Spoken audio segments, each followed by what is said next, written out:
The fluorescent lights of St. Michael's Hospital flicker above my head as I sit alone in the cold plastic chair. My hands are shaking. My phone has been silent for 3 hours.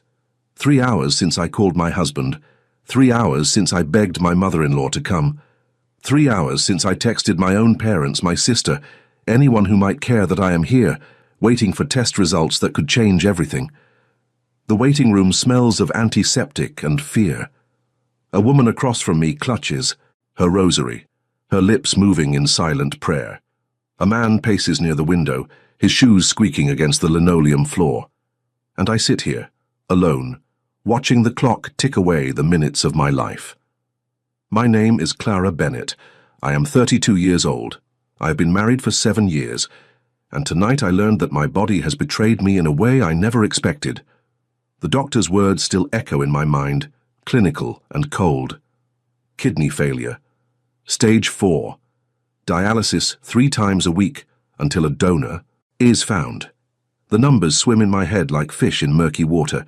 Creatinine levels, GFR percentages, survival rates.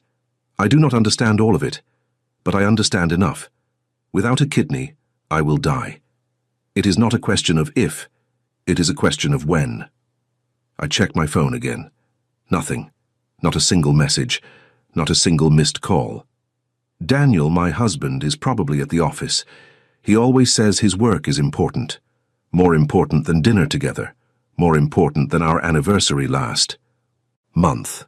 More important, apparently, than his wife facing a death sentence in a cold hospital room. I try calling him again. It rings 4 times before going to voicemail. His voice, smooth and professional, tells me to leave a message after the beep. I hang up without speaking. What is there to say? Come quickly, Daniel. I might be dying. Would he even care? The nurse calls my name. I stand on trembling legs and follow her down a corridor that seems to stretch forever. The walls are painted a pale green, the color of seasickness. My reflection in the glass windows shows a woman I barely recognize. Dark circles under her eyes, pale skin, hair that has not been washed in 2 days. When did I become this person? When did I stop taking care of myself? The answer is simple. I stopped when Daniel stopped noticing. I stopped when his family made it clear I would never be good enough. I stopped when the loneliness became so heavy that getting out of bed felt like lifting a mountain. The doctor's office is small and cluttered. Dr. Ramirez sits behind her desk, her glasses perched on her nose, her expression carefully neutral. She has done this before, I realize, delivered bad news to people who thought their lives were ordinary. She gestures for me to sit, and I sink into the chair like a stone dropping into water. She explains everything again, slowly, carefully, as if I am a child who needs the words broken into smaller pieces. My kidneys are failing. The damage is irreversible. I will need a transplant to survive. Without one, I have perhaps 2 years, maybe 3 if I am lucky. The dialysis will keep me alive, but it is not a solution. It is a bandage on a wound that will never heal. I ask about donors. She tells me that family members are usually the best match. A sibling, a parent, a spouse. The word hangs in the air like smoke. A spouse. Daniel could save my life, if he wanted to, if he cared enough to offer a piece of himself to keep me alive. But, even as the thought forms, I know it is foolish. Daniel has not offered me kindness in years. Why would he offer me a kidney?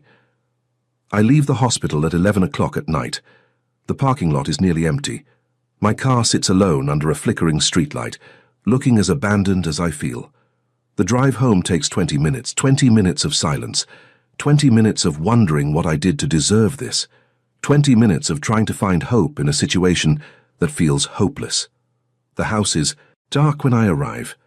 Daniel's car is not in the driveway. I let myself in, flicking on lights as I move through rooms that feel more like a museum than a home. Everything is perfect, everything is pristine, and everything is cold. The kitchen counter gleams. The living room cushions are perfectly arranged.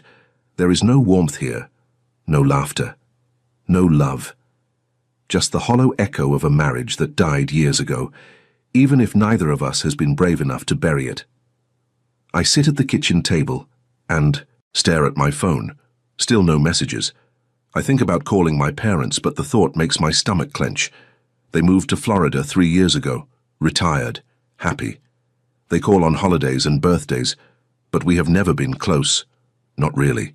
My sister is worse. We have not spoken since she borrowed $5,000 from me and never paid it back. I have no one. The realization hits me like a physical blow. I am facing the biggest crisis of my life, and I am completely, utterly alone. The front door opens at midnight. Daniel walks in, loosening his tie, his phone still pressed to his ear. He is talking about quarterly reports and profit margins.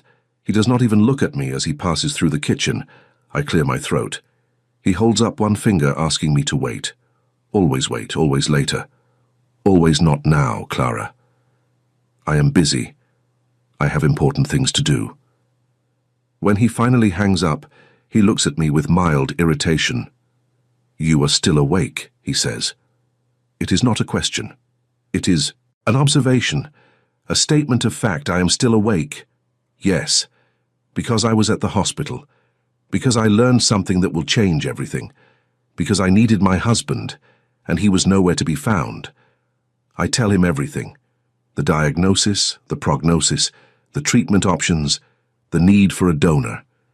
I watch his face as I speak, searching for something, concern, fear, love, anything. But his expression remains flat, neutral, like I am giving him a weather report instead of telling him I might die. When I finish, he is quiet for a long moment. Then he sighs. That is unfortunate, he says. His voice is measured, controlled, the same tone he uses when discussing disappointing sales figures. I will call our insurance company tomorrow. Make sure everything is covered. I stare at him. That is it? That is all you have to say? I might be dying, Daniel. Does that mean nothing to you? He looks at me then, really looks at me. And what I see in his eyes is not love. It is not concern. It is annoyance. Clara, he says, his voice taking on that patronizing tone I have grown to hate. You are being dramatic. People live with kidney problems all the time. You will be fine. Fine. I will be fine. As if fine is enough. As if fine is what I deserve. I think about the years I have spent trying to be the perfect wife, the dinners I cooked that went uneaten, the events I attended where he ignored me, the nights I lay awake, wondering why I was not enough. And now, facing the possibility of death, I am still not enough. I will never be enough for this man. The next few days blur together. I start dialysis. 3 times a week I sit in a chair while a machine does the work my kidneys cannot. The other patients become familiar faces. Mrs. Martinez, who crochets blankets for her grandchildren. Mr. Thompson, who tells jokes that are never quite funny. Young Sarah, who is only 19 and already on her 2nd year of treatment. We do not talk about hope. We do not talk about the future. We talk about television shows and recipes and anything that makes us forget, even for a moment, that our bodies are failing us. Daniel does not visit. He sends a bouquet of flowers once, yellow roses, my least favorite. The card says, "Get well soon," in someone else's handwriting. His assistant, probably. I throw them in the trash. His mother calls, not to offer support, but to remind me that illness is no excuse for neglecting my household duties. She speaks of her own health problems, of her sacrifices, of how Daniel deserves a wife who can keep up with his demanding lifestyle. I listen in silence, the phone pressed against my ear, and I think about what it would feel like to hang up, to never speak to this woman again, to walk away from this family that has never wanted me. The testing begins, blood draws, tissue typing, compatibility assessments. The doctors need to find a match. They start with Daniel. He agrees to be tested, but his reluctance is obvious. He complains about the time it takes, the inconvenience, the needle marks on his arm. When the results come back, he is a perfect match. His kidney could save my life.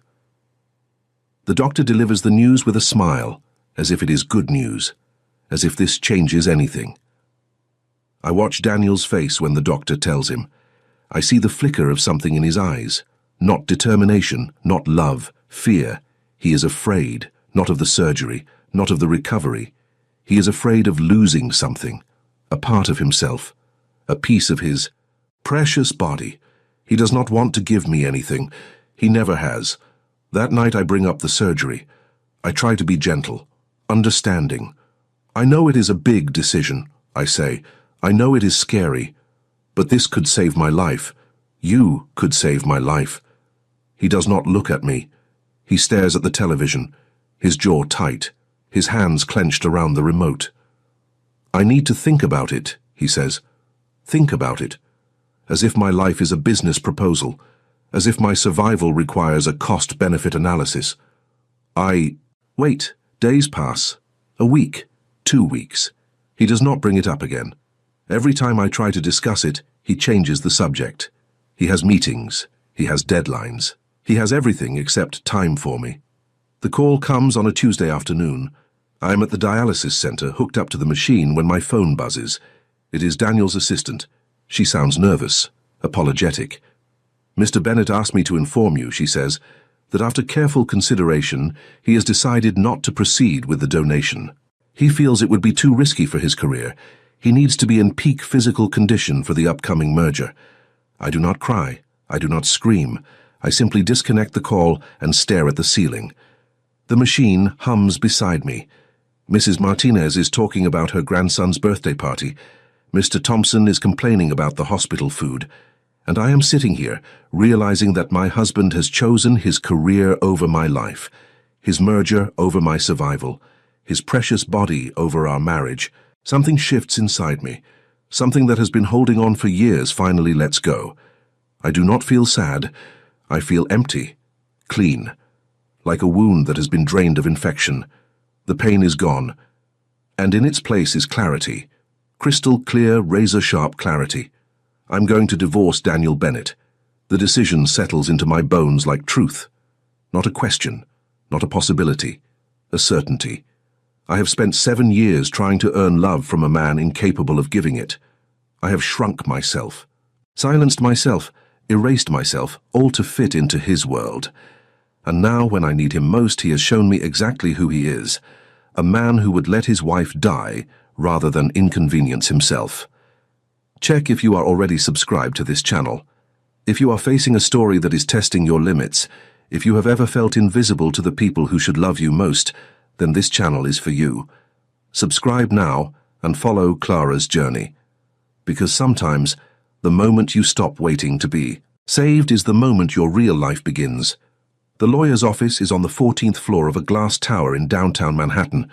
I take the elevator alone, watching the numbers climb, feeling lighter with each floor. Mr. Harrison is a small man with kind eyes and a firm handshake. He has handled hundreds of divorces, he tells me. He has seen every kind of marriage fall apart. But when I tell him my story, he goes quiet. His pen stops moving. His eyes soften with something that might be pity or might be respect. You want to file immediately, he asks. I nod. Today, if possible. He studies me for a moment. Most people hesitate, he says. They wonder if they are making the right decision. They ask for time to think. I have thought, I tell him. For 7 years I have thought. I have hoped and waited and prayed for things to change. They never did. They never will. And I refuse to spend whatever time I have left waiting for a man who has already shown me that I am expendable. Mr. Harrison nods slowly. Then he begins to explain the process. Asset division, spousal support, documentation requirements. I listen carefully, taking notes, asking questions. For the first time in years, I feel like I am in control of my own life, like I am making decisions that matter, like I am someone worth fighting for, even if I have to fight for myself. The papers are ready within the week. I do not tell Daniel. I do not warn him. I simply arrange for a process server to deliver the documents to his office on a Friday afternoon. Let him find out in front of his colleagues. Let him feel a fraction of the humiliation I have felt for years. Let him understand that his wife is not as weak as he thought. I imagine his face when he opens the envelope. The shock, the anger, the wounded pride of a man who thought he was untouchable. I imagine his mother's reaction when she finds out. The phone calls, the accusations, the blame that will inevitably land on me. But I do not care anymore. I am done. Performing for an audience that never appreciated the show, the hospital calls that same Friday. There is news, the nurse says, urgent news. Can I come in immediately? I drive to St. Michael's with my heart pounding. My mind races through possibilities. Bad news, worse news, my condition deteriorating, time running out faster than expected. I park crookedly and run through the automatic doors, barely registering the surprised looks from the staff. Dr. Ramirez is waiting for me, but she is not. Alone. A man in a dark suit stands beside her, tall, broad-shouldered, silver streaks at his temples, eyes the color of storm clouds. He watches me approach with an expression I cannot read, curious, assessing. Something else I cannot name. "Mrs. Bennett," Dr. Ramirez says, her voice breathless with excitement, "we have found a donor." I stop walking. The words do not make sense. A donor. But Daniel refused. "My family is not compatible. I have no one else. How is this possible?" The man in the dark suit steps forward. His voice is low, measured, accented in a way that speaks of old money and European education. He extends his hand, and I take it automatically, feeling the warmth of his palm against my cold fingers. "My name is Vincent Moretti," he says. "I am your donor." I stare at him. I do not know this man. I have never seen him before. Yet he is standing here, in this hospital, offering to give me a piece of himself, offering to save my life. A stranger, a complete stranger. I do not understand, I whisper. Vincent Moretti smiles. It is a small smile, barely a curve of his lips, but it transforms his face from severe to almost kind. "You do not need to understand yet," he says. "You only need to know that help has arrived, that you are not alone anymore. Dr. Ramirez is explaining something about compatibility tests. Perfect match. Rare blood type. Ideal tissue markers." The words wash over me like music in a language I do not speak. I am still staring at Vincent Moretti. Still, trying to make sense of his presence, his generosity, his existence in my life at this precise moment. "Why?" I ask. "Why would you do this? You do not know me." He does not answer immediately. Instead, he looks at me with those storm-grey eyes, and I feel something shift in the room. The air grows heavier, warmer, charged with something I cannot identify. "Because," he says finally, "I believe that every person deserves a chance to live, and because I have the power to give you that chance." It is as simple as that, but it is not simple. Nothing about this is simple. A stranger does not walk into a hospital and offer to donate an organ without reason. There is always a price, always a condition, always something lurking beneath the surface of generosity. "I will take the tests," I say slowly. "If you are truly compatible, if this is truly possible, then I will accept. But I need to understand who you are. I need to know why you are doing this." Vincent Moretti nods. "Fair enough," he says. "We have time. Let the doctors do their work. Let the tests confirm what I already know. And then, Clara Bennett, I will tell you everything." He knows my name. Of course he does. The hospital must have told him. But hearing it from his lips feels different, intimate, like he has been saying it in his mind for longer than today. The tests take 3 days. 3 days of blood draws and imaging and consultations. 3 days of Vincent Moretti appearing at the hospital in his dark suits, his expression unreadable, his presence both comforting and unsettling. He does not push, he does not demand. He simply shows up, waits, watches me with those grey eyes as if I am a puzzle he is trying to solve. On the 3rd day, the results come back. Dr. Ramirez can barely contain her excitement. "It is a perfect match," she tells me. "Better than perfect. Your bodies are incredibly compatible. The surgery can proceed as soon as you are ready." I look at Vincent. He stands by the window, silhouetted against the afternoon light. He does not smile, he does not celebrate. He simply nods as if this outcome was never in doubt.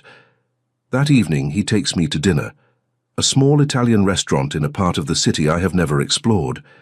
The walls are covered with old photographs. The tables are lit by candles. The owner greets Vincent by name, kissing both his cheeks, speaking rapidly in Italian. We are given the best table, tucked into a corner where we can talk without being overheard. "You wanted to know who I am," Vincent says once the wine is poured. I will tell you, but first, I need you to promise that you will listen until the end, that you will not judge until you have heard everything. I promise, I say, and I mean it. This man is offering to save my life. The least I can do is hear his story. Vincent leans back in his chair. His fingers trace the rim of his wine glass. The candle flame flickers in his eyes, making them look like embers. I am a businessman, he begins. My family has been in this country for 4 generations. We built our fortune through various enterprises, some of them legitimate, some of them less so. He pauses, watching my face. You have heard of the Moretti family, perhaps. In the news, in whispered conversations, in stories that mothers tell their children to frighten them. The name triggers something in my memory. Headlines, investigations, rumors of organized crime, of power that exists outside the law, of men who control empires from the shadows. You are in the Mafia, I say. It is not a question. Vincent's smile is rueful. Such an old-fashioned word, he says. But yes, my family has operated outside the boundaries of legal business for generations. We have done things that I am not proud of, things that haunt me still, but we have also protected our community, provided for those who had no one else, created order where there was only chaos. Why are you telling me this? I ask. You could have hidden it.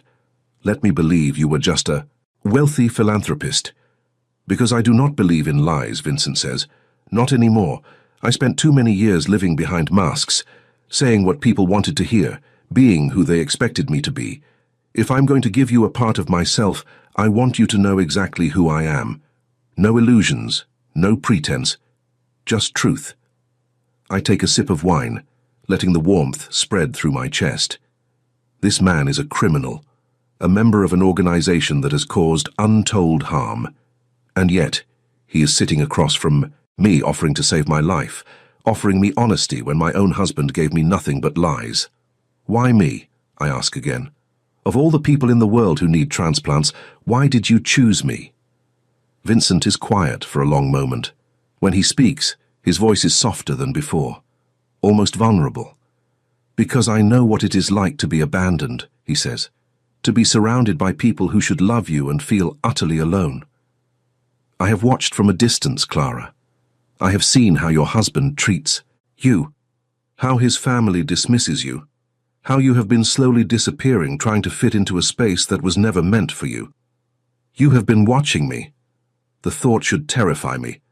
A powerful criminal has been monitoring my life, but instead of fear, I feel something else. Recognition. Understanding. This man has seen me, really seen me, when everyone else looked through me like I was made of glass. I have resources, Vincent admits. When I learned of your condition, when I discovered that you were compatible with my blood type, I saw an opportunity, a chance to do something good, something that might begin to balance the scales of my life. And you expect nothing in return? He meets my eyes. I expect nothing, he says. I ask nothing. You are free to take this gift and walk away, rebuild your life without any connection to me. Or, he pauses, or you can let me be part of that life. As a friend, a protector, nothing more than that, unless you choose otherwise. The candles flicker. The restaurant hums with quiet conversation, and I sit here across from a man who has just offered me everything my husband refused to give: life, honesty, choice. I need time, I say, to think, to process. Vincent nods. Take all the time you need, he says. The surgery is scheduled for next week. Until then, I will give you space. But know this, Clara. Whatever you decide, you will not face this alone. Not anymore. He drives me home that night in a black car that moves through the city. Like a shadow. The driver is a silent man with careful eyes. Guards, I realize. Vincent Moretti does not travel without protection. His world is dangerous in ways I am only beginning to understand. When we stop in front of my house, Vincent walks me to the door. The night air is cold. Stars are scattered across the sky like spilled diamonds. He takes my hand, and his touch is gentle. Warm. Sleep well, he says. Dream of the future you want. and know that whatever that future looks like, I will help you build it. I watch him drive away. Then I walk into the house that no longer feels like home. Daniel is sitting in the living room, the divorce papers spread across the coffee table. His face is twisted with rage. "What is this?" he demands. "What the hell is this, Clara?" I take a deep breath. "Those are divorce papers, Daniel. I filed for divorce. You cannot do this." He stands, his fists clenched, his voice rising. "You cannot leave me. Do you have any idea what this will do to my reputation? To my family?" "Your family," I say quietly, "has never been my family. And your reputation has always mattered more to you than I have. You proved that when you refused to help save my life." "That was a business decision," he snaps. "The merger requires—" "The merger," I interrupt, "will happen without your kidney. And your marriage will end without your consent. I am done, Daniel. I am done waiting for you to love me. I am done shrinking to fit your expectations. I am done dying in a house that never wanted me alive." He stares at me like I have become a stranger, and perhaps I have. The woman who walked into this marriage 7 years ago is gone. The woman standing here now is someone new, someone stronger, someone who has finally learned that she is worth saving. The surgery happens on a Wednesday. I wake up in a bright room, the smell of flowers drifting through the air, the steady beep of monitors marking the rhythm of my new life. There is a strange sensation in my side, a tightness that the nurses say is normal. A reminder that a part of someone else now lives inside me. Vincent is in recovery 2 floors up. The doctors say his surgery went well. He will be back on his feet within weeks. But for now, he is resting, healing, giving his body time to adjust to its new reality. I have a visitor that first afternoon. Not Daniel, who has been banned from the hospital at my request. Not his mother, who sent a scathing voicemail about betrayal and ingratitude. But Vincent's sister, a woman named Isabella with dark hair and kind eyes and a smile that reminds me of summer. She brings flowers, sunflowers. My favorite, though I never told anyone. She knows things about me, I realize. Vincent has shared my life with his family in ways I am only beginning to understand. "How are you feeling?" Isabella asks, settling into the chair beside my bed. "Alive," I say. "I feel alive." She laughs. It is a warm sound, genuine, the laugh of someone who has known pain and learned to find joy anyway. "That is a good start," she says. "My brother would be pleased to hear it." "Your brother," I say carefully. "He told me about your family, about what you do." Isabella's expression does not change. "He values honesty," she says. "It is one of his best qualities, and one of his worst. He cannot lie, even when lying would be easier." "Is that why he helped me? Because he cannot lie to himself about what is right?" She considers the question. "Partly," she says, "but also because he has been watching you for months, Clara. Not in a frightening way, in the way a man watches someone who reminds him of the person he wants to become. You have suffered in silence. You have held on when most would have broken. You have shown courage that our family recognizes, values, respects. I do not know what to say. A powerful family has been observing my quiet struggle, seeing strength where I only saw survival. It is a strange feeling, unsettling and flattering in equal measure." "What happens now?" I ask. Isabella smiles. "Now you heal," she says. "Now you discover who you are when you are not fighting to stay alive. Now you make choices because you want to, not because you have to. And if you want our family to be part of that journey, we will be there. But the choice is always yours." The weeks pass slowly. Healing is not the triumphant march I imagined. It is measured in small victories. Walking to the bathroom without help. Eating solid food without nausea. Taking a shower without exhaustion. Each day brings progress, and each night brings dreams that feel more like visions of possibility than shadows of fear. Daniel signs the divorce papers eventually. His lawyers fought hard, but mine fought harder. Mr. Harrison, it turns out, has a special talent for dealing with men who think their money makes them untouchable. The settlement gives me enough to start over. Not wealthy, but free. Free from the house that never wanted me. Free from the family that never saw me. Free from a marriage that was always more performance than partnership. I move into a small apartment in Brooklyn. It has hardwood floors and big windows, and a view of a park where children play on sunny afternoons. I hang sunflowers in the kitchen. I paint the bedroom walls a soft blue. I create a space that feels like me for the first time in years. Vincent visits on the first day. He brings a bottle of wine and a small painting of the Italian coast. "For your walls," he says. "Something beautiful, too. Look at when the days feel long." We sit on my new couch, surrounded by boxes that still need unpacking, and we talk. Not about his family or my divorce or the surgery that saved my life. We talk about books and movies and places we want to visit. We talk about childhood memories and embarrassing moments and the dreams we had before life taught us to be realistic. He is different than I expected. Quieter. More thoughtful. There is violence in his past, I know. Decisions that cannot be undone. But there is also this. A man who listens when I speak. A man who asks questions and actually wants the answers. A man who looks at me like I am already whole, not a project to be fixed. "If you want this to be," he says that first evening, that sentence the commenter knows this story needs something. Comment now with the phrase, "If I were Clara, I would do the same thing." Take a moment. Leave that comment. Show that you understand what it means to choose yourself when everyone else has chosen to. Leave. Spring arrives with unexpected warmth. The park outside my window fills with flowers. I start physical therapy to rebuild the strength I lost during months of illness. I find a job at a small non-profit, helping families navigate the healthcare system. It does not pay much, but it gives me purpose. Meaning. A reason to wake up every morning that has nothing to do with anyone but myself. Vincent becomes a fixture in my new life. Not overwhelming, not demanding, just present. He appears on Saturday mornings with croissants from a bakery in his neighborhood. He takes me to concerts and museums and restaurants I never knew existed. He introduces me to his world gradually, carefully, always giving me the option to step back. His family accepts me with a warmth I have never known.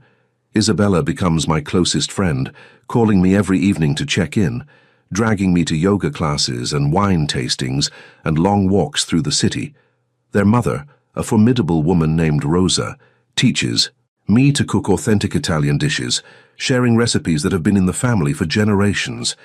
Even his brothers, men who carry themselves with dangerous grace, treat me with respect that feels earned, not expected. But there are also shadows, moments when Vincent's phone rings and his expression hardens, nights when he disappears without explanation and returns with exhaustion carved into his face. I know what he does. I know that his power comes at a cost, and I struggle with what it means to care for a man whose world operates by rules I cannot fully understand. One evening, 3 months after my surgery, I ask him directly. "How do you reconcile it?" I say. "The person you are with me and the person you are in that other world." We are sitting on the roof of his building, watching the sunset paint the city in shades of gold and orange. Vincent is quiet for a long time. When he speaks, his voice carries the weight of years. "I do not reconcile it," he admits. "I hold both truths at the same time. I'm a man who has done terrible things, and I'm a man who wants to do better, who wants to build something that will outlast the violence, who wants to be worthy of the trust you have placed in me." "And if you cannot be both?" I ask. "If one day you have to choose?"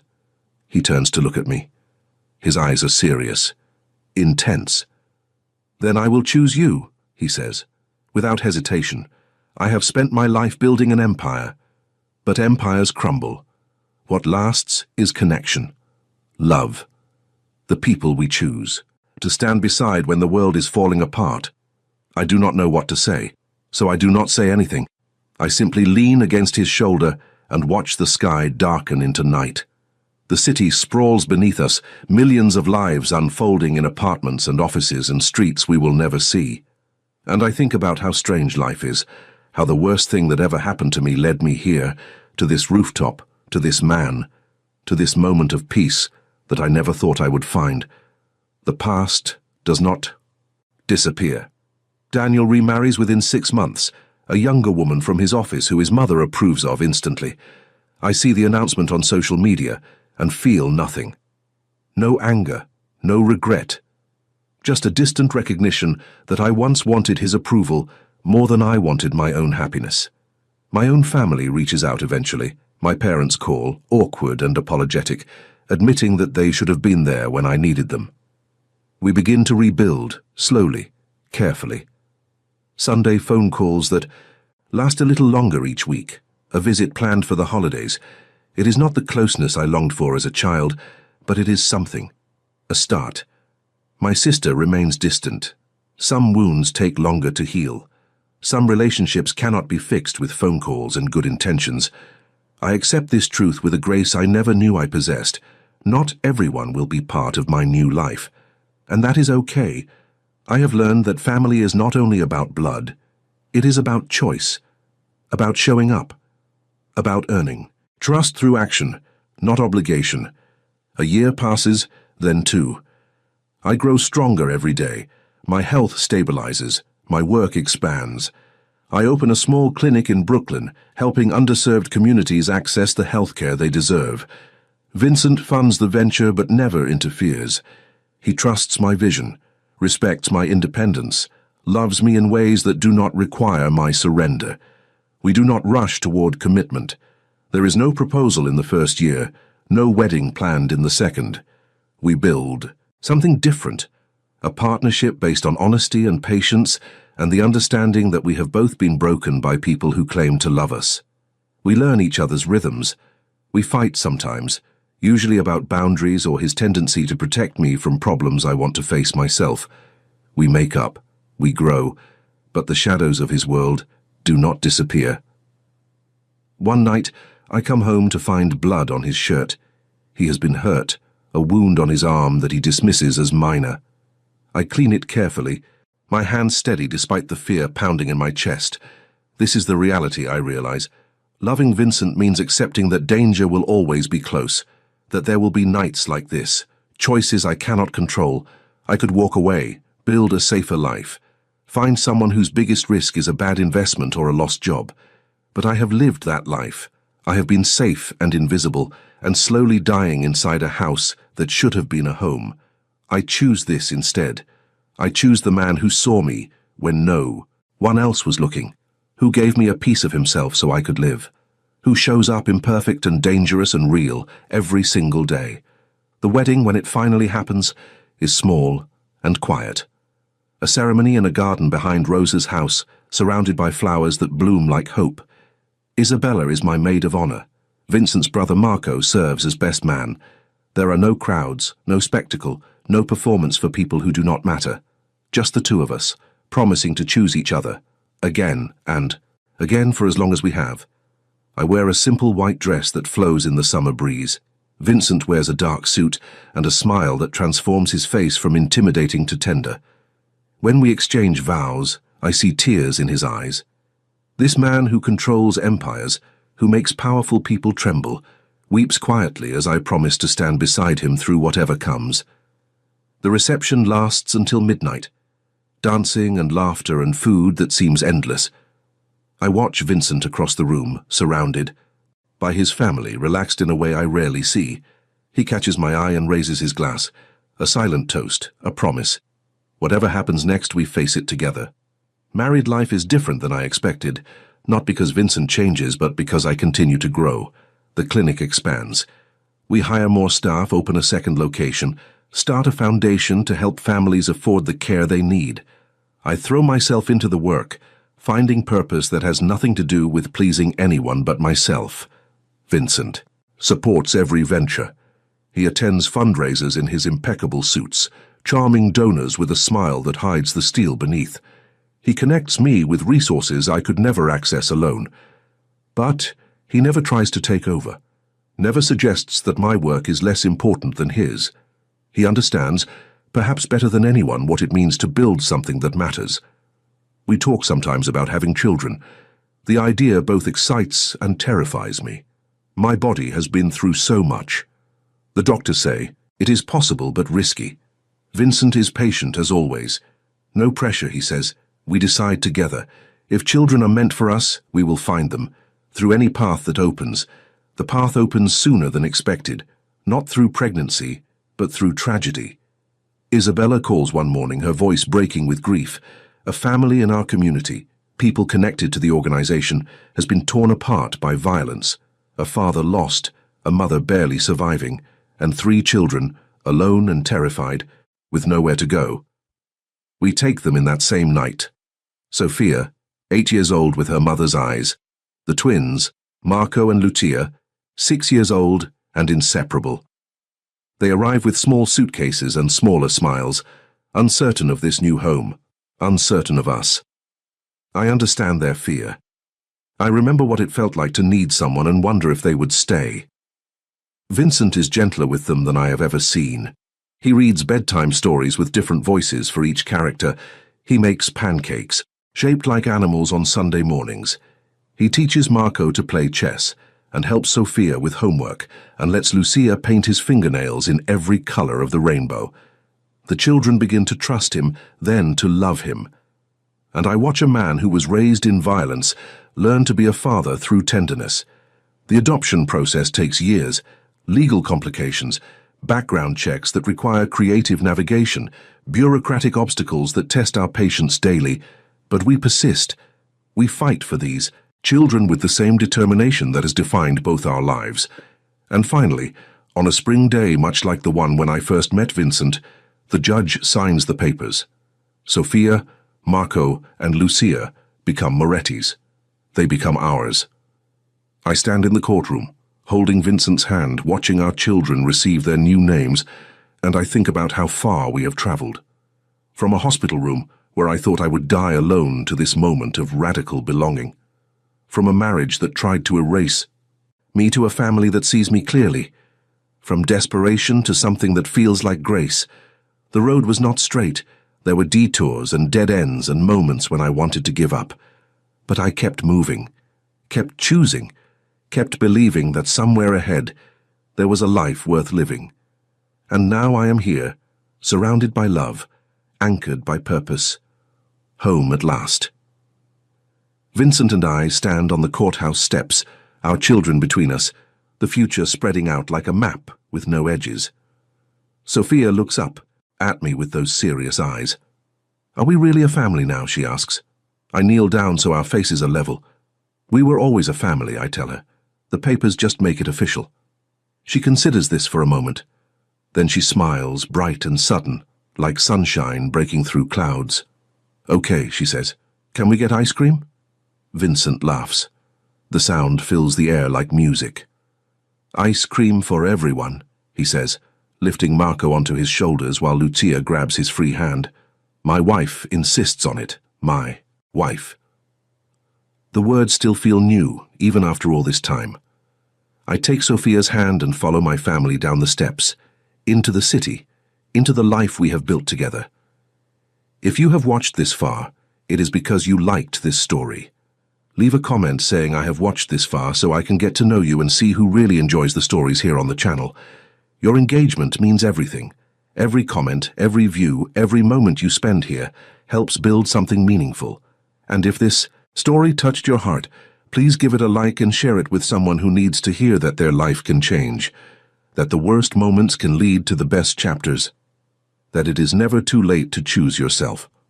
The evening settles soft around our home, a house that we chose together, with rooms that echo with laughter and footsteps and all the small sounds of a family learning to love each other. I stand at the kitchen window, watching Vincent teach the twins to kick a soccer ball in the backyard. Sophia sits at the table behind me, doing homework, asking questions about history and science and why the sky is blue. This is my life now. Not the one I planned, not the one I thought I deserved, but the one I built, piece by piece, from the rubble of everything that fell apart. Rosa visits every Sunday.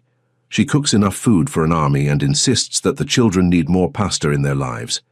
Isabella comes too, with her husband and their baby, and the house fills with noise, and chaos, and the particular joy that only comes from being surrounded by people who show up, who stay.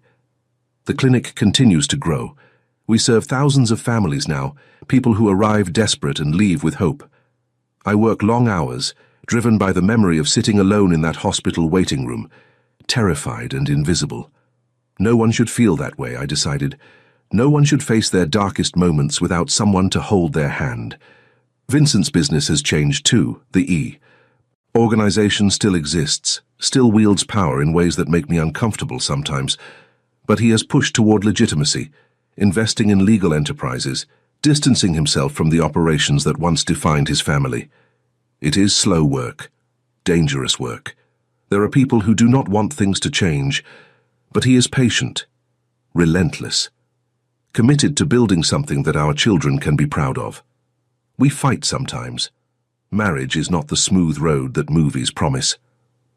There are disagreements about work and parenting and how much danger is acceptable. There are nights when I lie awake, worrying about threats I cannot see.